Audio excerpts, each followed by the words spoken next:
Good morning students. Botany బిర్జీ కోర్స్లోని botany పేపర్లో లాంగ్ ఆన్సర్స్ ఎక్స్ప్లెనేషన్ చూద్దాం. డైనోప్లాజెల్లెట్ల గురించి క్లుప్తంగా తెలపండి. ఆన్సర్ వచ్చేసి డైనోప్లాజెల్లెట్స్ ఏంటి?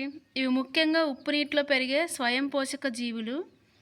అండ్ సెకండ్ వచ్చేసి ఇవి పసుపు, ఆకుపచ్చ, గోధుమ, నీలి, ఎరుపు రంగులో ఉంటాయి. వీటి కణకవచం సెల్యులోజ్తో నిర్మితమై ఉంటుంది.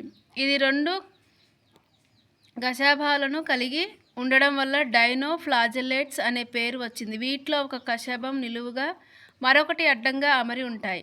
కశేబాల సహాయంతో ఇవి బొంగరం వంటి చలనాలను ప్రదర్శిస్తాయి. కావున వీటిని విర్లింగ్ విప్స్ అంటారు.